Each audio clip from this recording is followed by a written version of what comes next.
Greetings. Welcome to the Asana Kitchen podcast. Before I get started, I'd like to tell you I'm into my spring workshop schedule, and I would love to see any of you at the various places that I'm going, which are, I'm going to give you the list: Calgary, Reno, New York City, Paris, Mallorca, Spain for a retreat, and Dortmund, Germany. Okay, so if you can make it to one of those places, I'd love to work with you. So what I'd like to talk to you about today is, it's based on my own experience, what's happened to me over the course of time in my Ashtanga practice, and then also in the experience of my students that I've been feeling, that I've been encountering. It's kind of answering questions or asking questions like, so where is your practice leading you? What does the future look like? What happens when, in a certain sense, you dead end?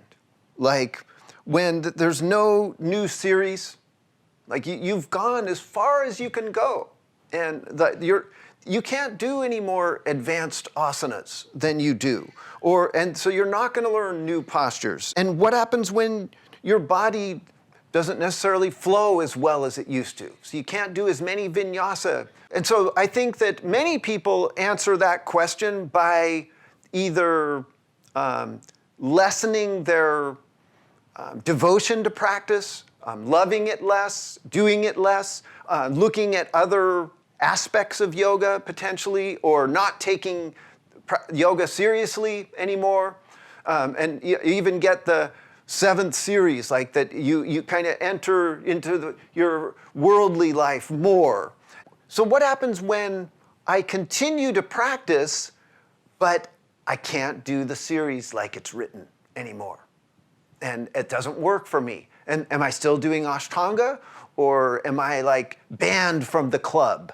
And what I'm advocating for, what I've discovered within myself is, for one, heck yes, I'm still doing Ashtanga. And in fact, the spirit of Ashtanga is so embedded in me that I couldn't be out of the club even if I wanted to be. Like, I practice according to what I've learned, and I benefit from that every day, even though I don't necessarily strictly do first series or second series or third series every day like I used to. I just want to put you at ease, for one thing, is just to kind of understand there's a spirit of Ashtanga that is greater than strictly doing a set of postures in a certain order every day, right? That does not sum up what Ashtanga is.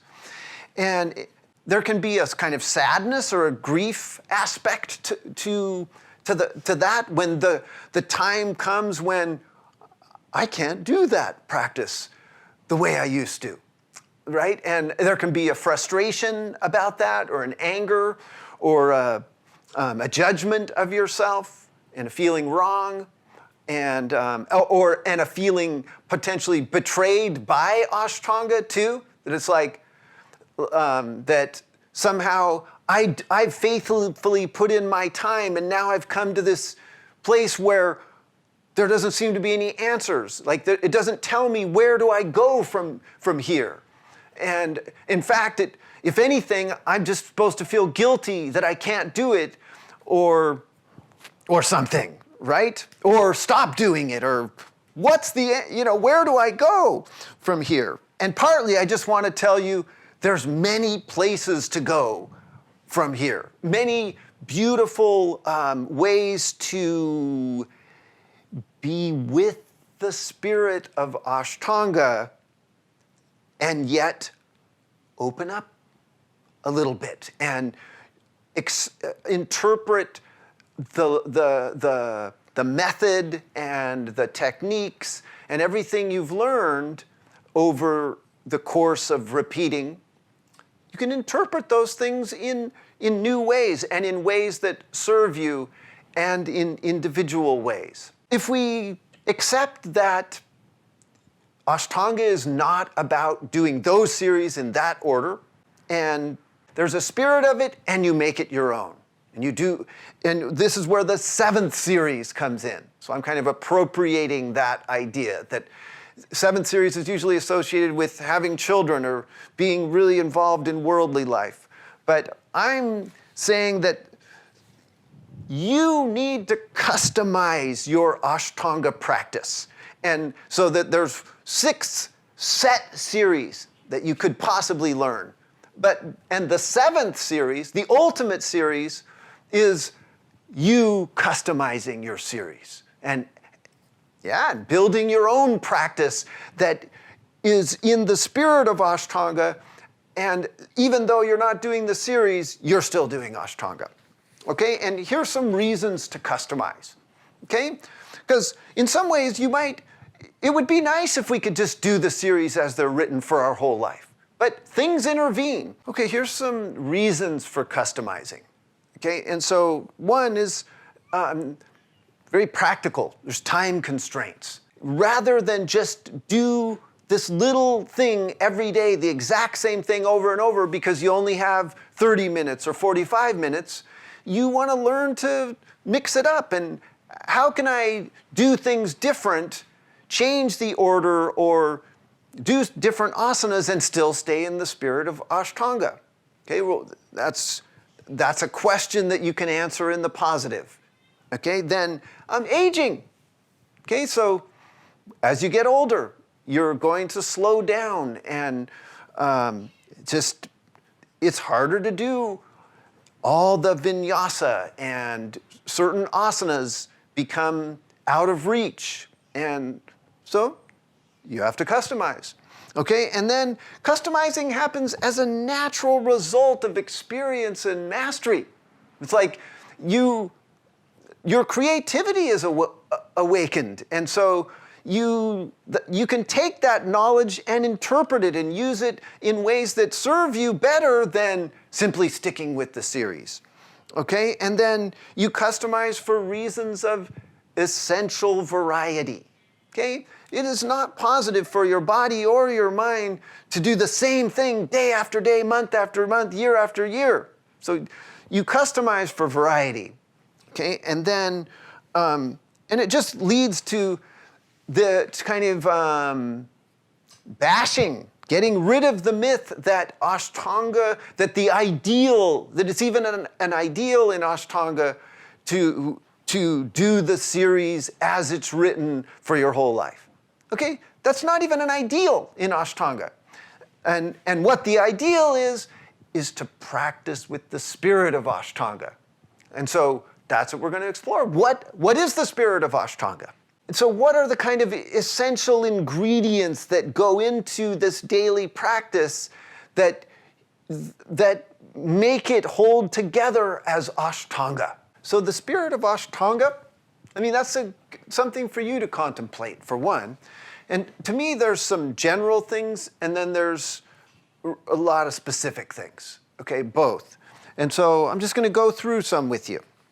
All right, so one thing is just simply a basic order to do my poses in each day. Okay, I start with Surya Namaskara, do some standing, do something, and finish with back bends and inversions. Okay, and then Shavasana. It's just that simple. That is embedded in you. Okay, and it doesn't have to be necessarily in the exact order that first series is or second series. Okay, it's just that basic recipe. Okay, another is simply the 3 things that constitute abhyasa in the Yoga Sutras. Okay, the Ashtanga gives you that, and that's its spirit. Consistency, long-term, and fire for practice. Okay, so you get on the mat and you get on the mat 6 days a week, right? Day after day, month after month, year after year, and you bring some intensity to your practice. Okay, and then the spirit of Ashtanga is to value dynamism. Okay, and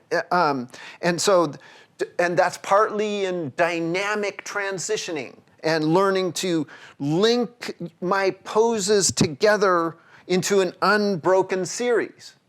Okay, so Ashtanga teaches you that, right? And not every style of yoga is like that.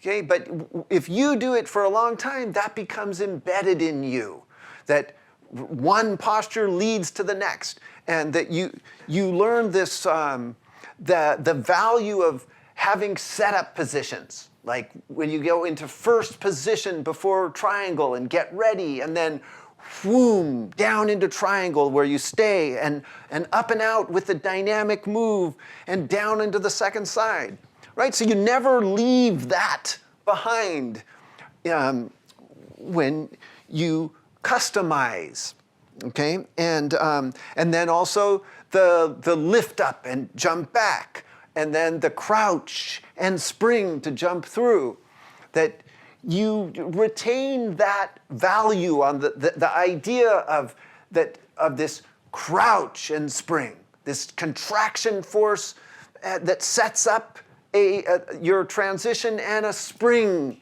a dynamic action that takes you into position. Okay, so that's the spirit of Ashtanga, and you value that crouch and spring even as you get older, and you may do less of them, or you don't bring quite as much punch or burst of power to the move. Ashtanga teaches you to live by that shloka that's, "O yogi, always do asana with vinyasa. Don't do asana without vinyasa."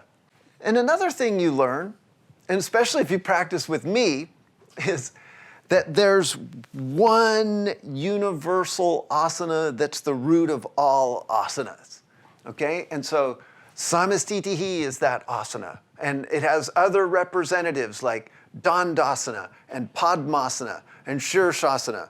So that single line, the one yantra line, the central axis, that there's so much variety within the practice, and so much movement, so many asanas, so many transitions, but yoga is about stillness, okay? And so the Ashtanga teaches you to see the similarities between the postures, okay? So to see that behind all that variety is actually just one position. And so in valuing that single position, that part of customizing your practice is learning to value the basic postures more, okay? The ones that have those single lines and the setup positions. So you learn to value the setup positions to the more advanced asanas, just as much as you value the advanced asana itself. And then also, through learning to value the single position, you also learn to value stillness more. Okay, and that's built into the system, that you have all these dynamic transitions that lead to moments of holding the posture and staying in position. And so that's part of the spirit of Ashtanga, is to use dynamism to create stillness, and to do that many times within one practice. And so you take that with you when you customize.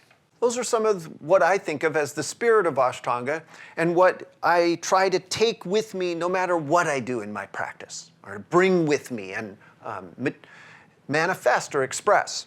I do want to give you some kind of practical ideas that are relevant to these reasons to customize, so that for time constraint or for aging, and for, like I said, that out of mastery and experience come these, like, what do you actually do when you don't have to feel guilty about not doing the series anymore? That's part of Ashtanga, right? That's like what you earn by putting your time in. So part of these are just ideas that I use in my own practice, and that I teach people to use as well. So one thing is to see everything in sections. Here's some examples of sections.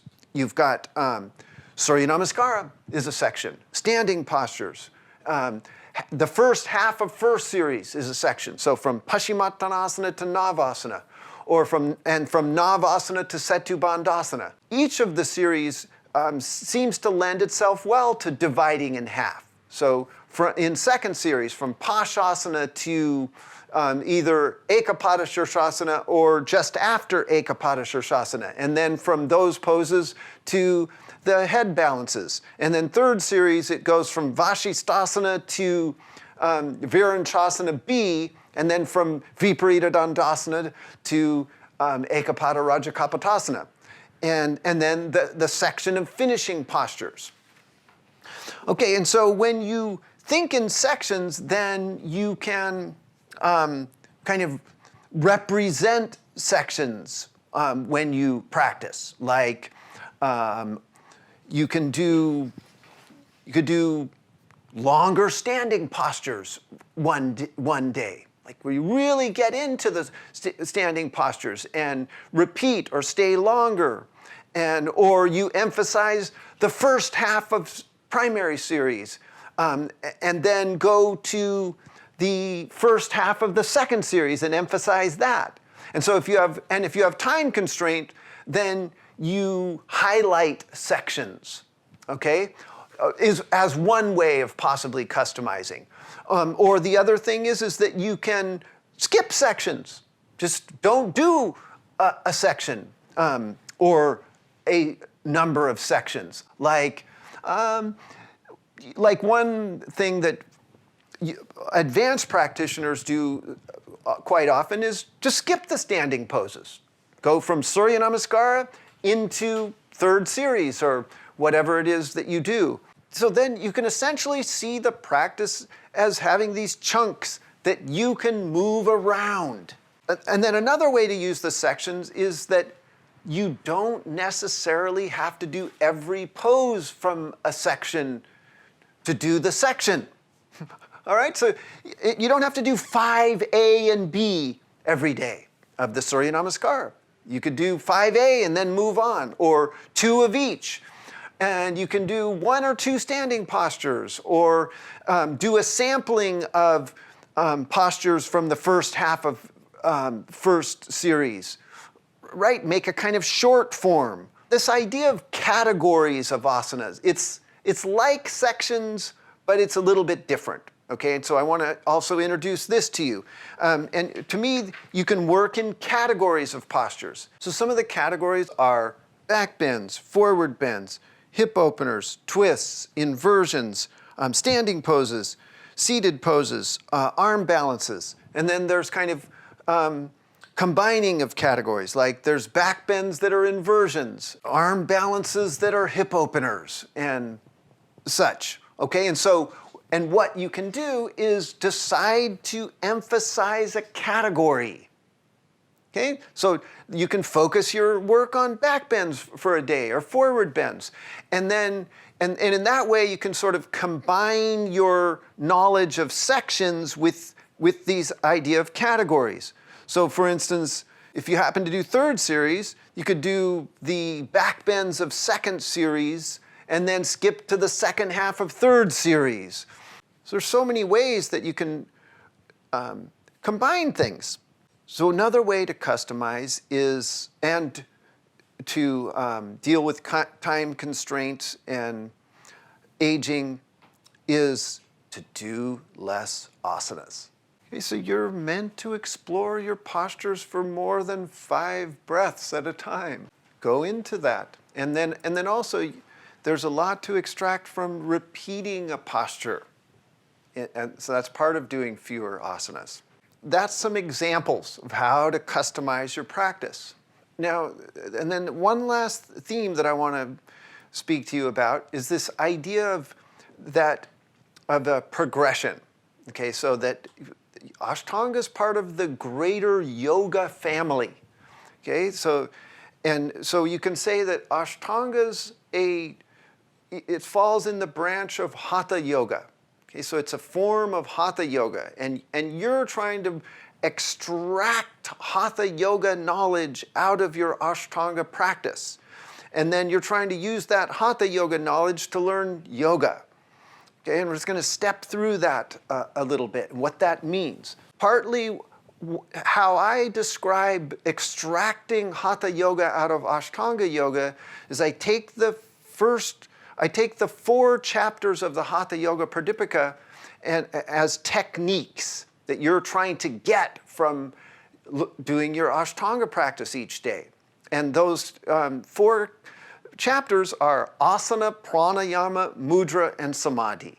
Okay, and so we just went into a lot of detail about how to extract asana from your Ashtanga practice. Okay, so I'm going to give you some examples of how to extract pranayama and mudra and samadhi.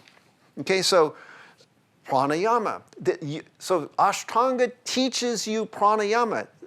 And that's an amazing thing about it. And it combines movement with breath. It's called a breathing and movement system. The vinyasa, it exists to help you open up to your breath, to be in relationship to your breath, to know breath as an ally in meditation and in a spiritual practice.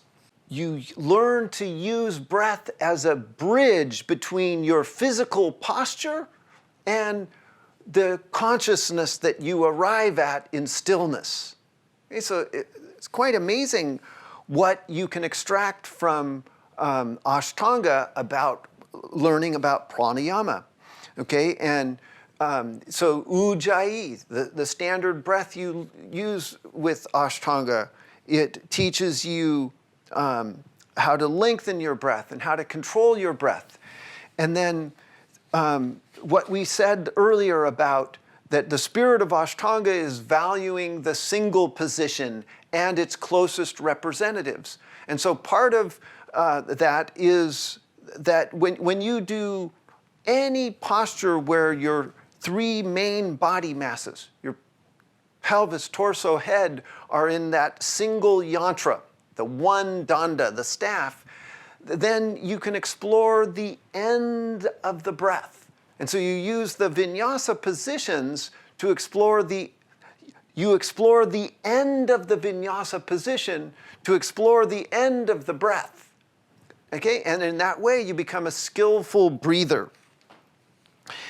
And you also learn to breathe up and down the axis by finding the ends of the breath. That naturally leads you to exploring the breath as 2 vayu patterns, okay, 2 movements of prana inside the body. So the in-breath is called prana vayu, and it's an expansion force that goes from the base up to the peak. And the out-breath is a contraction force that moves from the palate, the heart center, down to the base. And these are very basic pranayama teachings. Okay, and then also you learn to explore breath as the kind of the very first pair of opposites, almost like yin and yang, that lead you to the stillness or the unity behind the stillness. Let's move on to mudra. Okay, so that the practice itself teaches you to discover this technique, and it means many things, but it means seal, for one, or like a sealing in of energy. And that's why bandhas are mudras. So bandhas are energetic locks that you find at the end point of the positions, the vinyasa transition positions, and also at the end of the breath. Okay, so when you breathe in and fill up your lungs, that's where you find Jalandhara bandha. When you empty out and come down to the base, that's where you find Mula bandha. And so many of your setup positions to the asanas that are found in the Ashtanga sequences, they lend themselves to teaching you Uddiyana bandha, to the flying up gesture. So another definition of mudra is gesture. Okay, and so we can say that the crouch and spring.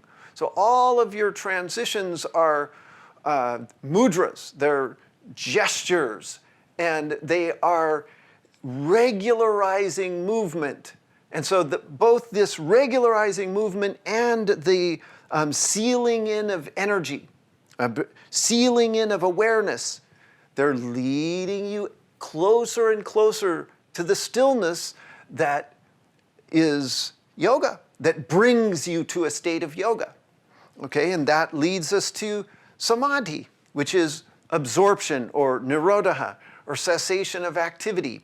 This is kind of the ultimate technique of yoga. It's where everything you do is kind of leading to. So all the Surya Namaskara, standing poses, seated positions, all the leg behind the head, the inversions, all the breathings, they're all taking you to this ultimate technique of stopping the body, stopping the movement of energy in the body, steadying your senses, steadying your mind, and kind of arresting thought.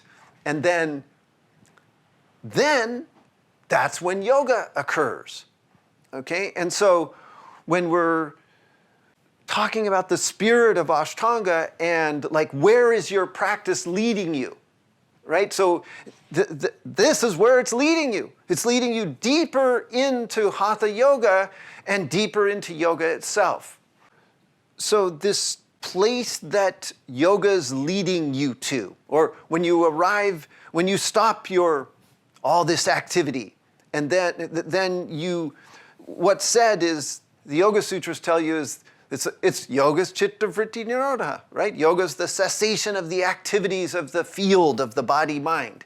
And then when that happens, tada drashtu swarupe avastanam. So you abide in your intrinsic essence as seer to the world. That's so amazing to me, that what we are doing, that spirit, us getting on there doing Surya Namaskara, jumping into our standing poses and lifting up and working with breath at the ends of the axis, all these beloved techniques that we're exploring and going into every day, that they're leading us to that ultimate state of yoga where we stop identifying with this material realm and pierce through to this more profound sacred realm within us.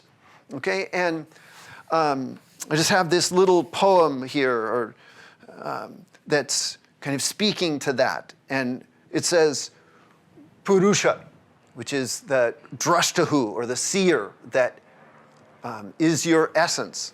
It says, Purusha, seer, visionary, your biggest dream, biggest, most profound, most sacred dream, most sacred vision of the world. So expressing your truth to the fullest, to do your utmost to be part of shaping the world according to your deepest, most profound wish, to find or express what you'd most like to leave behind when you depart. Sacred work, service to humanity, all beings, the earth, existence, calling, innate image of self. So you're born with a purpose to fulfill, unique, original, meaningful, born to see, do, be, make, share, and know. Okay, and this is where the spirit of Ashtanga can lead you. But also, just kind of, settle back to center for a minute and just get very practical in this, in what we're talking about, okay? Because for one, it can be very scary to mix it up, to kind of let go of doing those series in that order. And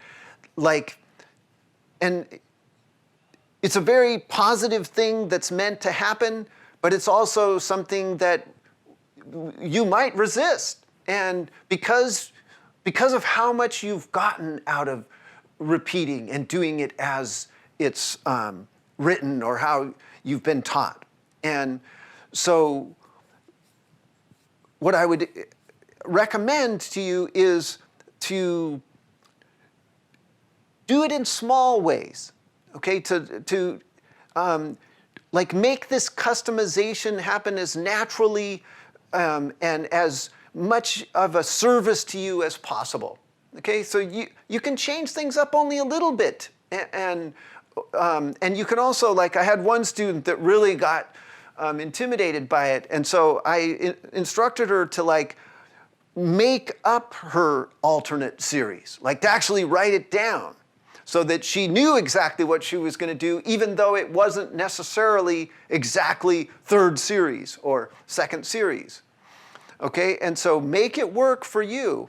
And also then just trust that that if you love Ashtanga and you've kind of, that you can trust that you've absorbed the spirit, and that when you need to change things up for whatever reason, that you're still in the club. You're still doing what you need to be doing. And you're still on the path that's leading to yoga. Okay, so remember to come see me in Calgary, Reno, New York, Paris, Mallorca, Spain, or Dortmund, Germany. I would love to work with you. Namaste.